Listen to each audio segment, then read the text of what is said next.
Muy bien, vamos con nuestro siguiente tema, que son los fascismos o totalitarismos.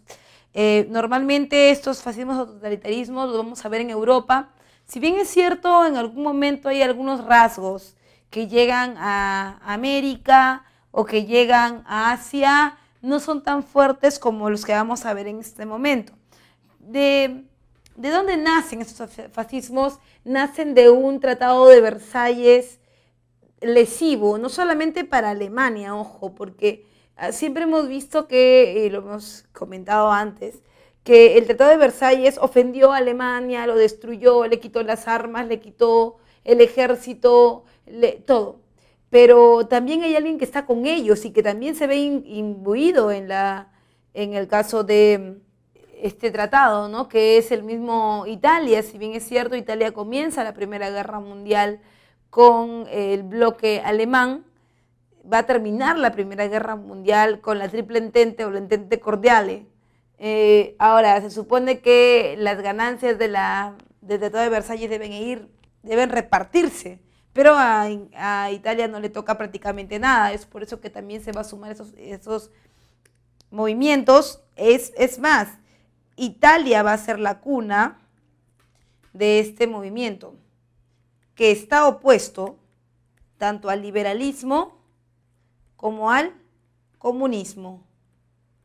¿En qué sentido? Sobre todo en el hecho de que ellos no están buscando que todos sean iguales, que todos sean libres, porque recuerda que para ellos existe una máxima, existe una idea central, y es que la percepción del mundo es básicamente desde el origen que son ellos mismos. Entonces, no liberalismo, no comunismo, es más bien, están basados en el nacionalismo romántico de Otto von Rank, ¿recuerdas? Es más, van a ir mucho más allá de ellos, no van a ir solamente al nacionalismo, se van a ir inclusive hasta el chauvinismo, ¿verdad? Muy bien. Entonces es una ideología con un sistema de gobierno totalitario en donde lo más importante es el líder del partido, ¿no? El líder, lo más importante es el líder. En el caso del liberalismo no hay alguien importante, existen representantes, pero no hay nadie importante. El importante es el ciudadano que con su voto, ejerciendo soberanía popular, va a dar el poder a alguien más. Y en el caso del comunismo, recuerda, es el partido el que gobierna. Aquí no, aquí es una versión más personalista. No está de acuerdo ni con el sistema liberal ni comunista. Llega a su grado más extremo en Alemania y es básicamente, como te lo comentaba, totalitarista, es decir, el líder tiene todos los poderes en uno solo. Además es anticomunista, no cree en la propiedad colectiva, es antiliberal porque no contempla igualdad. Es antidemocrático porque no hay sistema de votaciones ni posibilidad de ejercer la soberanía popular. Es ultranacionalista, tiene un amor exacerbado por la patria. La patria es primero, inclusive van a tener esta idea de que nadie es mejor que ellos dan origen a los demás, la idea del espacio vital, el pangermanismo y el revanchismo del Tratado de Versalles, que no les fue favorable, así como el antisemitismo o reacción contraria de los judíos, ¿verdad? Porque simplemente ellos no cumplían con los conceptos de nación, ¿no? Se dice que necesitan para ello un territorio, lenguas, tradiciones. Para ellos los judíos eran la peor lacra que existía. La primera razón era porque habían participado apoyando al bloque de la Triple Entente en la Primera Guerra Mundial. La segunda idea es porque es difícil de detectarlos. Si bien es cierto, son un cáncer porque son prestamistas, son impuros, son un cáncer porque no se les puede encontrar, no se les puede rastrear, y que no tienen un territorio en común, pueden estar en cualquier lado. Puedes tener a un italiano judío, es de nacimiento italiano, pero de creencias judías. Puedes tener un peruano judío, puedes tener un estadounidense judío. Ese es el gran problema, ¿no? Que ellos no encuentran estabilidad y se mezclan con cualquiera. Es algo que el fascismo no contempla. Y entre las causas, por supuesto, lo que te viene siendo la posguerra, Primera Guerra Mundial, el Tratado de Versalles, lesivo sobre todo para Alemania e Italia, que son los dos más fuertes de este periodo. La crisis económica luego del año 29, que desoló a gran parte de la población. Y la radicalización de los movimientos nacionalistas que vamos a ver en un momento, como por ejemplo el movimiento nacionalista de Alemania, ¿no? De Adolf Hitler. Muy bien. Una vez que hemos visto los movimientos totalitarios, vamos a ver los países a cada uno. En el caso de Italia, ya sabes que está el fascismo con Benito Mussolini, ¿no? Vamos a ponerlo por acá. Y también tienes a Hitler en Alemania y a Franco en España. Muy bien. En el caso de Mussolini, tiene como todas las características que hemos visto, un gobierno personalista en el cual él es reconocido como el Duce, con un sistema de ejército bien interesante llamado los Faccio di Combattimento. Se organizan huelgas generales de los famosos camisas negras pro-fascistas, que son una organización paramilitar que él había organizado para evitar algún contragolpe de los liberales. Y por supuesto, Mussolini se eligió primer ministro y en la práctica se convierte en el jefe del Estado que la gente conoce como Duce. En el caso de Hitler, busca más cosas. Primero, crear un partido nacionalista obrero, porque la idea es eliminar todas las bases anteriores. En el año 25 publica Mein Kampf, mi lucha, después de haber sido encerrado en la cárcel por ser acusado de haber incendiado el Reichstag, que es algo así como el Congreso de la República de la época. En prisión, este libro antisemita habla de la superioridad racial, ¿no? Hitler consideraba que ellos habían sido el lugar de origen, no al África, sino el lugar de origen de transformación del hombre es Alemania. Y por supuesto, el rechazo al Tratado de Versalles anticomunista y la búsqueda del espacio vital y el pangermanismo. Es decir, espacio vital quiere decir que hay un lugar en donde ellos se pueden desarrollar bien, que es Alemania, y el pangermanismo quiere decir que todos deben tener su misma raza, ¿no? Luego en el año 29, luego del crack, Hitler tiene gran acogida y popularidad por los alemanes, porque ya no van a ser los gringos los que les resuelvan sus problemas, sino que Hitler va a poder apoyar en esto a través de una idea nacionalista y la idea de amor por la tierra, ¿no? Y en el 33, Hitler tiene el poder absoluto de Alemania, su cargo es el Führer, hasta su colapso, ¿no? Lo que hemos visto ya, su suicidio tan sonado. Y en el caso del falangismo tienes a Francisco Franco, que va del 36 al 75, con una España que busca liberarse por completo. Se crea entonces allí las juntas de ofensiva nacional sindicalista. Aparece la Guerra Civil Española, que va a ser apoyada por muchos intelectuales, ni siquiera europeos, sino americanos, entre ellos el famoso César Vallejo. Y por supuesto, en el año 39, el general Francisco Franco ganó el gobierno de España hasta el año 75, lo cual podría explicar los gobiernos militares que existieron en ese momento en el Perú durante esos años y cuál es la tendencia económica que están siguiendo. Bien, vamos ahora con uno de nuestros últimos temas, que es el de la Segunda Guerra Mundial. Una de las cosas que hacen brotar la Segunda Guerra Mundial es primero el ascenso nazi. Para 1933, Adolf Hitler llega al poder y con él, por supuesto, la sed de revancha después del Tratado de Versalles, en la medida en que Adolf Hitler ha sido un veterano de guerra y ha vivido en carne propia las consecuencias del Tratado de Versalles, y por lo tanto lo que él quiere es una reivindicación para completar las ideas del pangermanismo, el espacio vital y por supuesto cerrar con broche de oro, digamos, esta propuesta chauvinista de una Alemania expansiva, ¿no? Por otro lado también está el incremento industrial, sobre todo de Alemania. Ya sabes tú que Alemania tiene lo que se conoce como el gran milagro alemán, que está basado técnicamente en la producción de armas, la producción de tabaco y algunos otros derivados que luego vamos a ir comentando. Y su expansión como forma de ocupar nuevos territorios para limpiarlos, la idea que tenían ellos era de purificar la raza.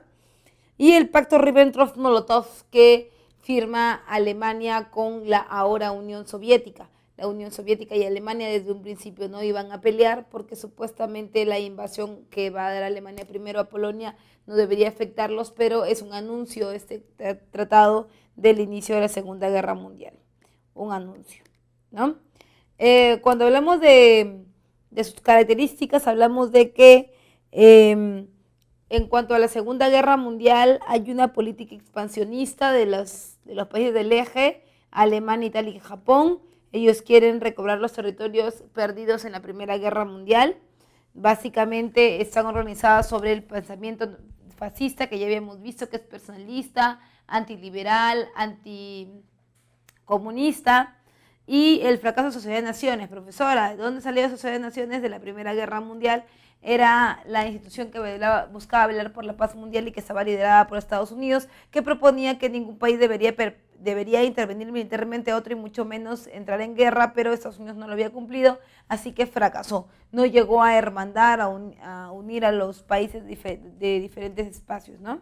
Por otro lado, también está el fracaso del Tratado de Versalles. ¿Fracasa por qué? Porque Alemania no termina de pagar la deuda de la guerra. Además, porque se buscaba que Alemania quede mellada, quede destruida, y no fue así porque apareció el gran milagro alemán. Entonces, con todas estas características y con una Alemania refortalecida a través de la industria pesada o de las armas, comenzamos la Segunda Guerra Mundial.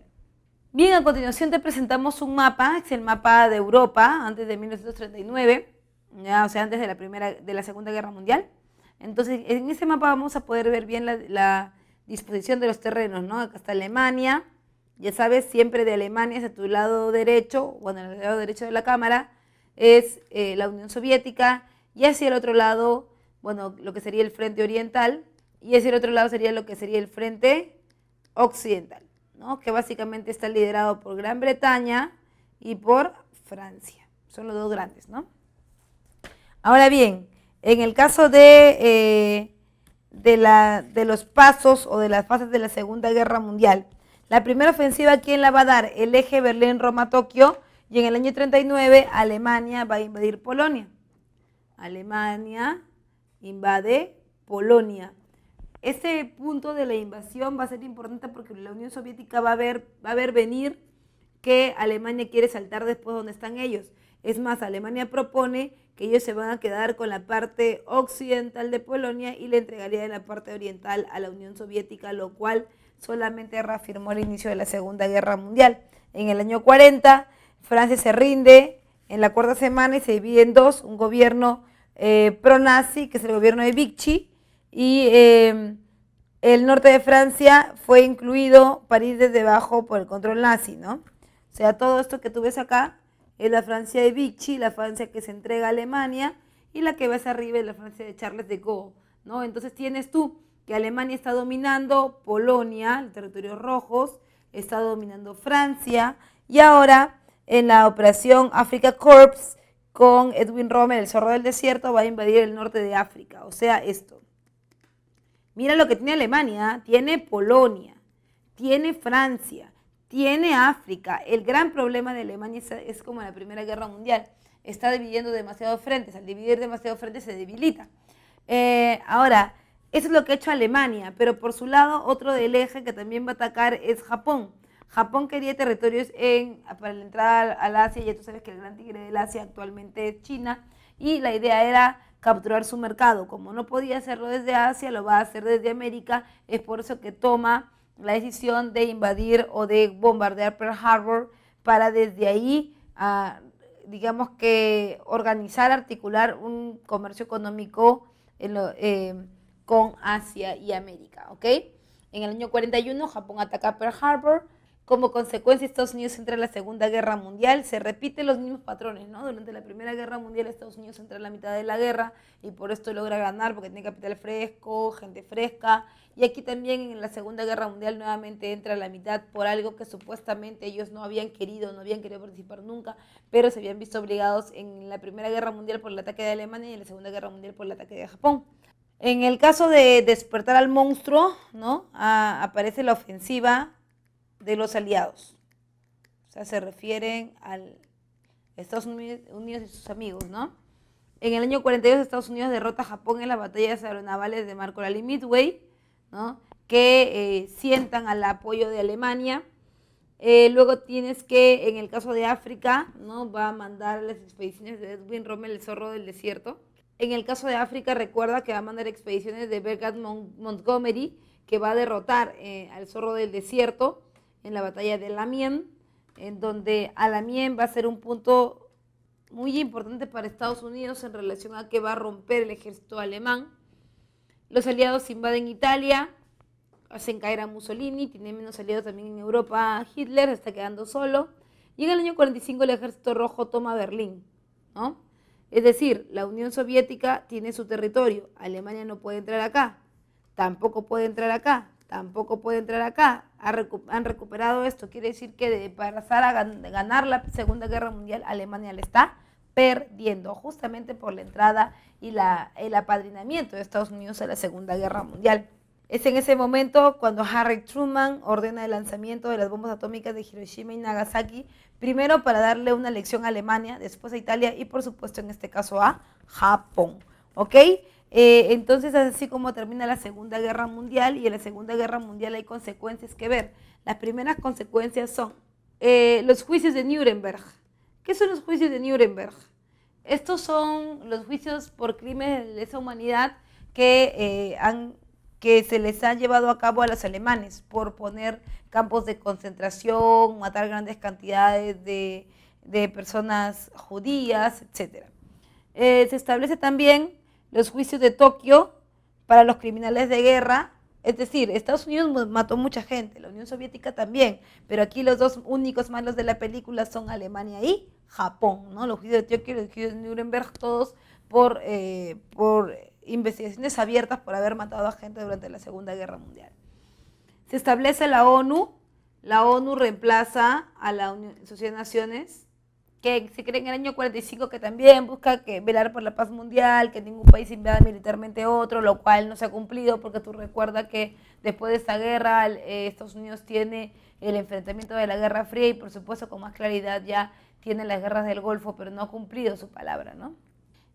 Hay dos potencias que han nacido ahora, Estados Unidos y la Unión Soviética, que van a llevar a cabo entre ellas Guerra Fría, o sea, una guerra indirecta entre ellas dos por ver quién va a dominar el mundo. Recuerda que también son dos modelos diferentes, el modelo norteamericano es un modelo liberal, mientras que el modelo de la Unión Soviética es un modelo comunista, ¿ok? Bien, entonces, una vez que hemos visto lo de la Segunda Guerra Mundial, nos vamos rápidamente con la Guerra Fría.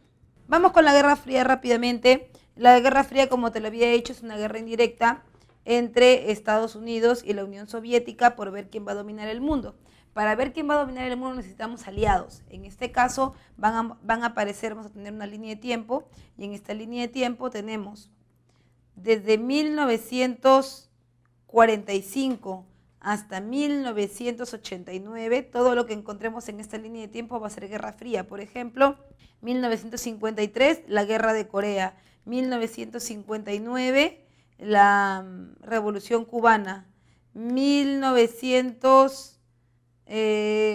50 también, la Revolución China, y así vamos a tener todos los puntos que no vamos a revisar el día de hoy porque no es parte de la separata, pero quiero que entiendas que la Guerra Fría es el enfrentamiento entre Estados Unidos y la Unión Soviética desde el año 45 hasta el año 89. Profesora, ¿por qué en el año 89 termina la Guerra Fría? Porque recuerda que ahí se cae el muro de Berlín y con eso ya solamente queda Estados Unidos como dueño y señor de todo el mundo, y es un proceso que se conoce como globalización.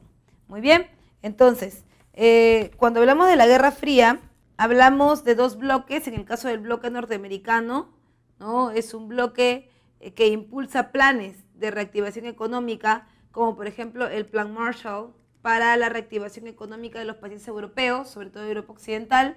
Luego tienes el Plan Dawes, que es para la reactivación económica de Japón, y por supuesto Alianza para el Progreso, que es el plan de reactivación económica para los países de América Latina y así también evitar que entre el comunismo dentro de nuestros territorios. También recuerda que en la cuestión militar tenemos la organización del Tratado del Atlántico Norte, OTAN, que es la que va a entregar armamento, va a dotar de armamentos a aquellos países que estén a favor de Estados Unidos. Por ejemplo, en el problema de las Coreas se divide en dos: Corea del Norte para la Unión Soviética, Corea del Sur para Estados Unidos. En ese interín, entonces, va a ser que Estados Unidos, a través de la OTAN, le entregue armamento, y a través de sus diferentes formas económicas también las mantenga a esos territorios, ¿no? Es decir, la Corea que gane será la que organice toda la política y la economía en ese territorio, y además estará asesorada por alguna de las dos potencias. Si gana Estados Unidos sería el sur, y si gana la Unión Soviética sería el norte. En cuanto al caso de la Unión Soviética, recuerda, así como Estados Unidos tiene el Plan Marshall, ellos tienen el Plan Molotov para la reactivación económica de los países de Europa Oriental. También tienen la alianza militar llamada el Pacto de Varsovia. Ellos también deben dotar de armas a los países que ellos quieren que formen parte de sus países satélites, ¿no? O los que los acompañan. En esta carrera indirecta entre los dos aparece una guerra no solamente militar, sino también una guerra indirecta por ver quién va a dominar el mundo, por quién va primero a la luna, por quién gana en las Olimpiadas. Es decir, es todo un cúmulo, es algo más completo que solamente un grupo de enfrentamientos, ¿no? En ese proceso estamos viendo quién va a dominar el mundo, qué tipo de filosofía va a ser, la que apuesta por la propiedad privada o la que apuesta por la propiedad colectiva, ¿no? En ese interín tienes al cosmonauta Yuri Gagarin, que fue el primer hombre en el espacio en el año 61, ¿no? Y Neil Armstrong también, que supuestamente llega a la Luna, ¿no? En el año 69. Siendo sinceros, la Unión Soviética tiene mayor predominancia en esto, fue más temprana su llegada. La única diferencia es que después de la globalización de Estados Unidos, bueno, Estados Unidos se ha quedado con el discurso más americano, ¿no? De que el hombre llega a la luna con Neil Armstrong. Bueno, por otro lado también está finalmente la guerra de Corea, que como te lo dije está dentro de la Guerra Fría. Es el enfrentamiento entre Estados Unidos y la Unión Soviética, que van a entregar su tecnología. Por eso es que Corea, lo ves ahora, Corea del Norte tan desarrollado, porque Estados Unidos pues, siempre ha sido su padrino, ¿no? ¿Por qué Estados Unidos colabora con Corea del Sur?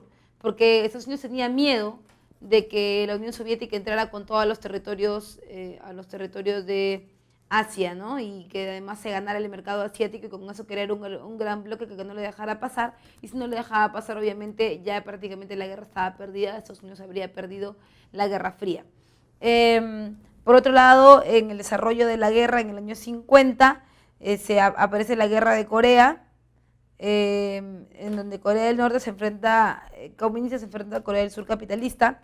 Hay un apoyo directo de Estados Unidos y la ONU, y la intervención de China Popular Comunista, que en realidad es una pantalla. Además, China está financiada por el gobierno de la Unión Soviética, así que prácticamente son lo mismo.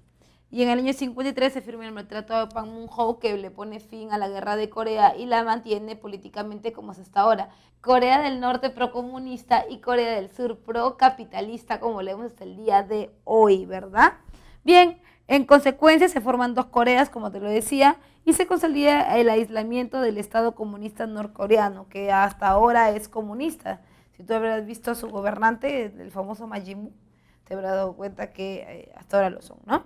Hasta ahí llega a llegar mi separata del día de hoy. Me despido de ti.